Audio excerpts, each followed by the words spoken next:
Hey guys, it's Jarrett. Today I'm coming today to show you kind of an update on one of my previous videos that's kind of gotten a little more insight on like file copying. So what, this is kind of a part two. It is more on thresholds within Azure. So you might be seeing a 429 error with the file system API connection.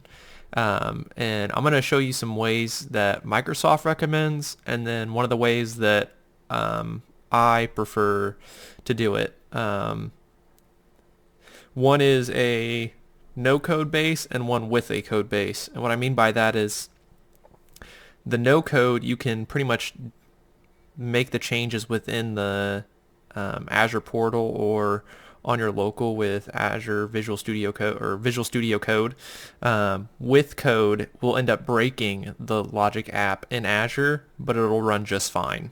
You just won't be able to run it, or you just won't be able to save it within the GUI. But you can save it within Visual Studio Code and publish it.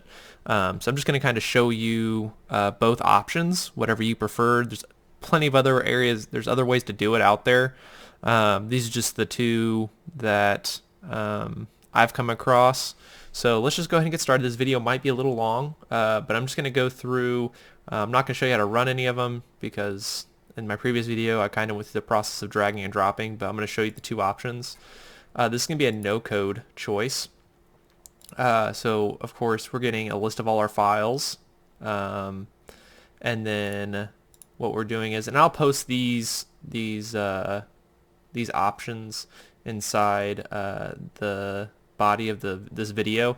But what you're seeing, if you're seeing a 429 error or a threshold or a throttle limit, it sits not on this list of files, right? So it's not like this gets, so for example, file system has 100 calls a minute before you get a 429 error. And it's not, oh, this gets 100, this gets 100, and this gets 100. That's not the case. What gets 100 is the API connection. So connected to test gets 100, connected to test 2 gets 100, and connected to test 3 gets 100. So if I were to share an API connection between these two, I can only process 50 files a minute. So Microsoft's recommendation to help alleviate this is, if you're going to take a list of items and try to process them, right? Because that's what you're going to try to do, is you're trying to get a list of all these items, and then you want to do something with them.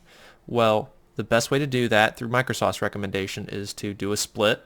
So you'll split this out, and then you'll take, so I'm going to paste this in the bottom so you don't have to try to sit here in this video and try to type it out. You'll take this whole section and you're going to have to make adjustments to this.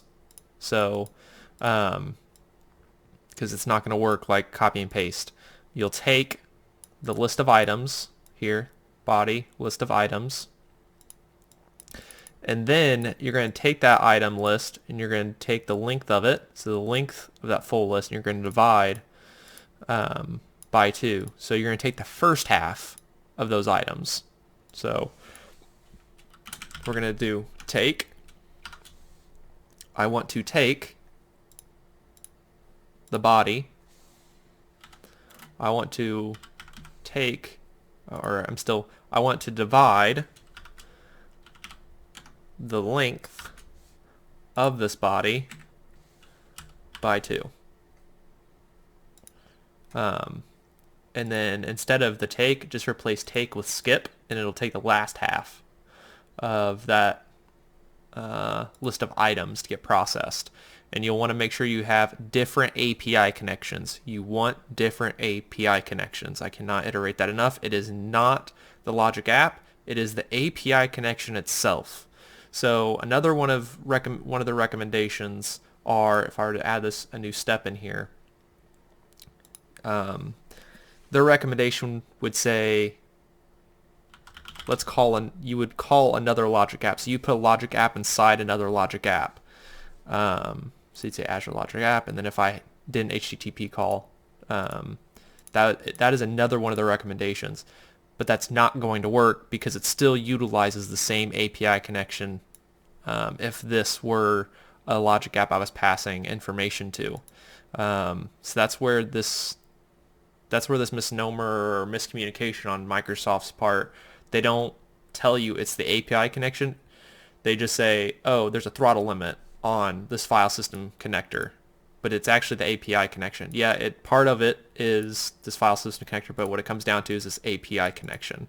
So the more API connections you have, the more you can process. So this is a way if you're gonna, technically you can keep splitting out and taking and skipping bunches of data. So you can do this again, right? So I could say, okay, now I got this first half. I know I'm gonna do more, so let's split it out again and split it out again till it's more manageable. Which this could get, to some degree, maybe a little massive. But it's no code, so to speak, other than this function, right? This expression that I'm writing. You can do all this within the portal itself. So let's go to with code. So if we were to open this with code, what's happening is I'm going to first initialize an array, and I'm going to initialize all my API connections I want to connect to. Second, I'm generating a number, part of that being and a string variable. So these two are going to work together to give me my new connection every time. So I list files and folder. It's kind of the same way for the for each. I'm going to loop through the whole list, and this is kind of where the magic occurs. So I'm going to say give me my array, so the variables and array, and then I'm going to say mod variables. So mod numnum length, the variable array. So because I want this to be dynamic, so it does a divide of whole numbers. Go look up what mod does. But what happens is it starts from 0 and up. So if I have 5, it has 0 to 4. And so when it's 0, when this mod gives me the number 0, attached to the end of my API array, it'll bring me back the first API connection. And so when it goes back to the next loop, so it increments my numnum by 2, what will happen is the number will be 1. And so my next API connection will not be file system, it will be file system 1 and file system 2, so on and so forth through my array here. So 1, 2, it'll go on as far as it wants, and then once it surpasses this one, it'll start back over, back down to here. So that now I have a single app here. I'm not like trying to break it up into splitting it. What I'm doing is every time I just want a single app to process all my files. And so what I'm doing is I'm just using a list of API connections, as many as I want, to process all my files. And all it does is just iterates through those API connections to maximize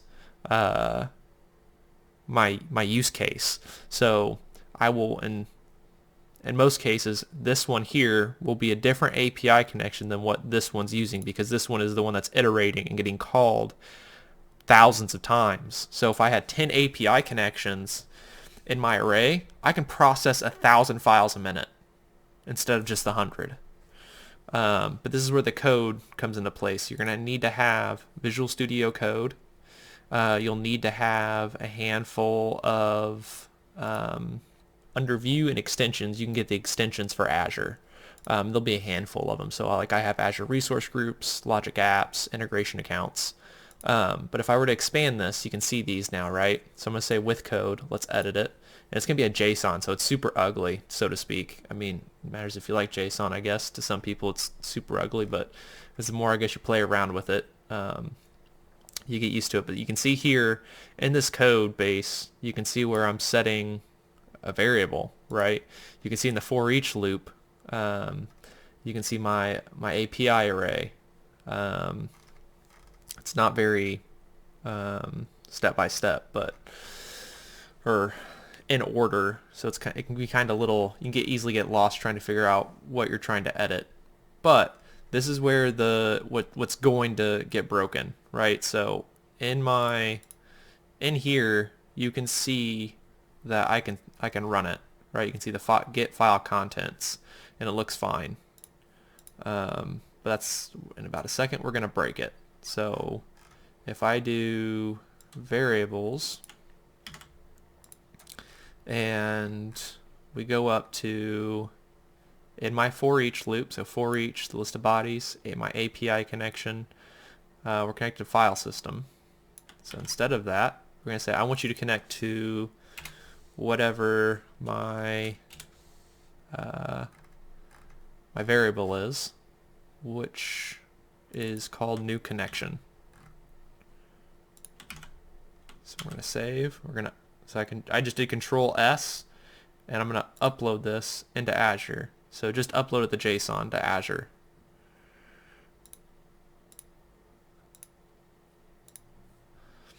So if I go with code now and I try to edit it, I can't edit it. I can't fix it. I can't save it. I've now broken it. Connector not found. It doesn't exist. Well, that's because the connector doesn't exist is because I've set it as a variable. It's dynamic. There's no such thing as now a connector that it's using.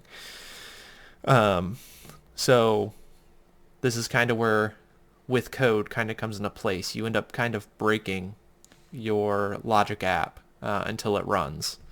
Some things to note here when dealing with this and adding some dynamics to this, and because we end up breaking it like this, there's going to be some recommendations I'm going to recommend. One is that you can always go back to older versions. So if I go to with code, I go to my version control, I got multiple versions here.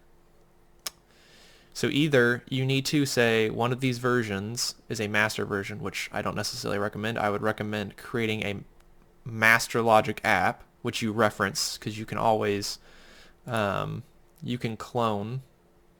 Now you're going to be managing two logic apps,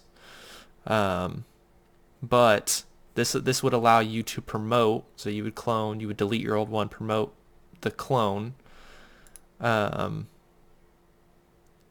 case you do need to make a change.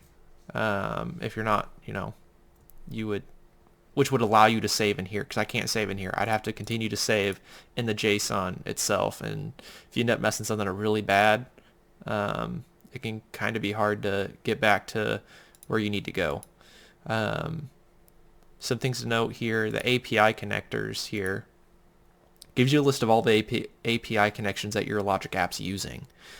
One of the issues you're going to find going this route is that if you were to run this, right, and I have 10 API connectors inside our logic app here.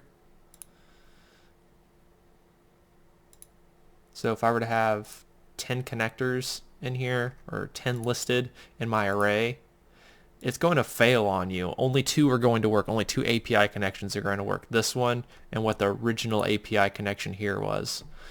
And so you're going to be like, well, what's wrong here? Well, you're going to end up needing to create a lot. This is where having 2 logic apps is going to come in really handy.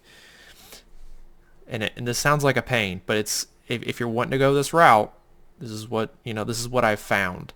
You're going to end up connecting every single time. So you're going to do another file system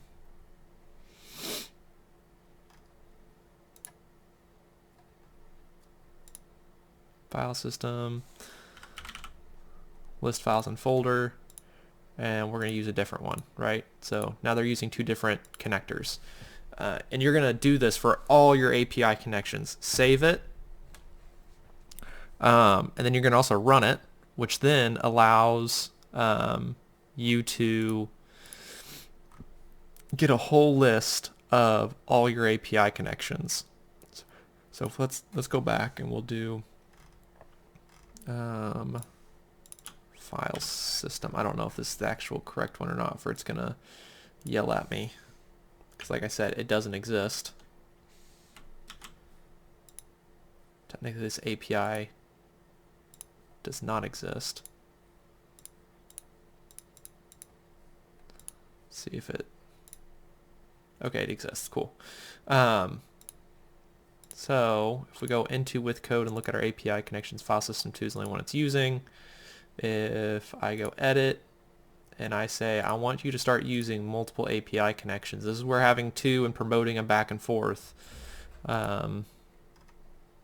will come in handy if you decide to go this route, because this can get a little bananas, so to speak, with everything going on. Oh, we'll do /test. We'll save it. So now if we go, we should give us, so now you save it. Now we have a list of all our API connections. And that's where you get this error, because this API connection is not connected to the logic app. There's not an association. So my recommendation first would be to build it out as much as possible. You know, build this out completely with the full list of all the files, you know, all the API connectors. You would then bring this in. So we'll edit this. So you'll bring it in here, and you'll do your variable for that API, for that, the one that's actually going to be doing all the work.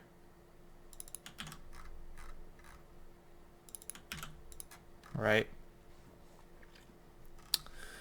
And then what I'd recommend to in here, you can delete that full action. So the full action sits right here. So list folders in 2. So we're going to delete, which one do we want to delete? We're going to delete this one. We're going to delete this bottom one. List files and folder. So we're just going to delete it. And it doesn't like that. So what did we end up getting rid of that we should not have gotten rid of? I think it's this. Nope.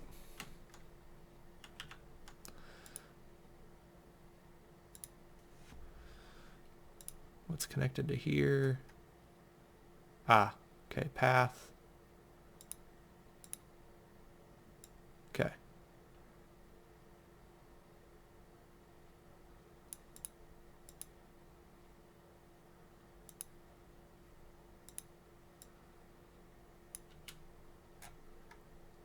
So we get rid of that one. And then once we've gotten rid of this one, or that original one, we'll have to find, so they're all marked with, see, run after. So we have to adjust the run after. So we'll upload this.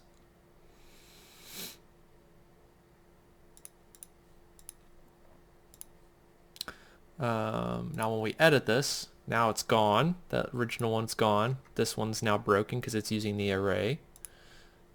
But it has both file system connectors, both API connections.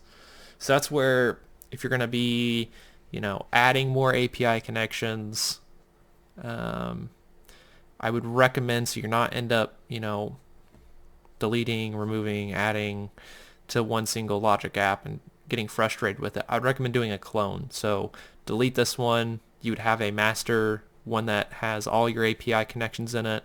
You would promote it over, or so to speak, you would clone it, name it to whatever you're actually using from the one that you deleted.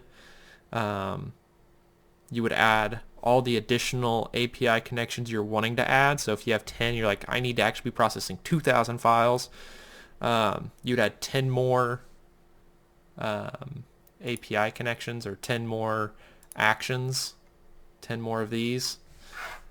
Save it. Once saved, pull it back into your Visual Studio, delete them all, except for one, of course. Edit your code here, and you're good to go. You're going to have, just this here to process 2,000 files a minute, 1,000 files a minute, 200 files a minute, whatever, whatever you need, instead of going with a no-code structure in which, you're going to keep going down this rabbit hole of saying, I need you to, now that I got that, let's do another,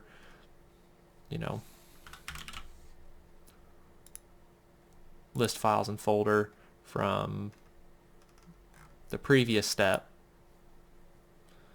Actually, sorry, I'm wrong here. You'd actually do it here. So you get list of files and folder, you would add an action.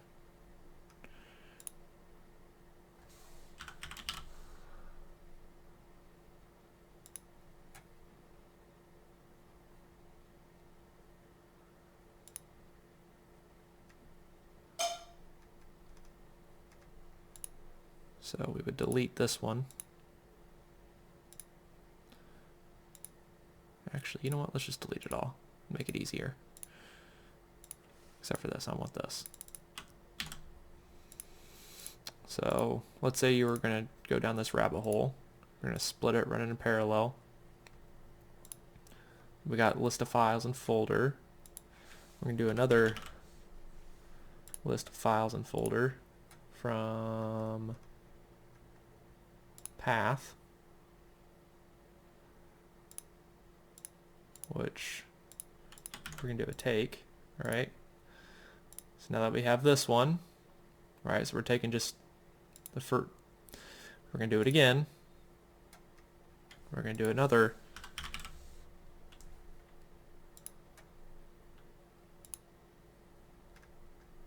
we're going to do, which one is it? List files folder 2. So path. So you got to make sure you're using the correct, so like the data here can get passed down all the way down to here. So you got to make sure that you're passing data from this one. So this one gave you 50 records. Now we're only, now we're passing those 50 records to this one. But we're only going to process 25 of them here. Right? So 100 split between 50-50. We split it again. And now we're only processing 25 in here. So we would say take, we're going to do a parallel branch, file system. So we'll do, we already did that, so we'll do get file contents from path.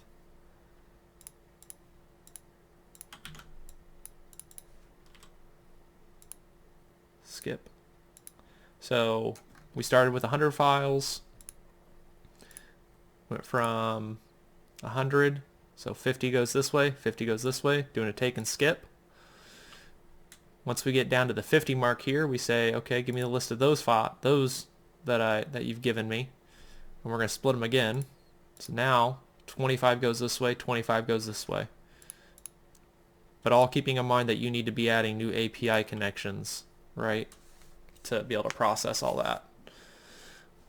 All the individual files. So, but then you can always save it, and run it here. No code necessary. But these, of course, this is gonna get kind of ugly pretty quickly, and you might need to start doing logic apps inside logic apps, where you're taking and skipping into other logic apps instead of doing it all in one. Like here. But here's just two options. I'm kind of giving you a code base which, might break it, or it's going to break it because you're setting stuff as variables, but it's just a simplistic logic app that is structured using an array. You can, so to speak, easily add more API connections. Whereas this one, you're going to end up having many logic apps, kind of confusing to the eye to understand the skip and take. So it's not pretty to the eye. Whereas the other one, from a code perspective, it makes sense. It's logically going through, looping through 2 different arrays to get you your API connections and get your data set. So let me know if you have any questions. I could go in more depth if you guys need me to, but I feel like my previous video kind of showed you how to drop stuff in and edit that stuff. But let me know if I need to go more in depth into this. But thank you for watching. Subscribe, give me a thumbs up, leave a comment. Maybe I can help you out. Thanks for watching.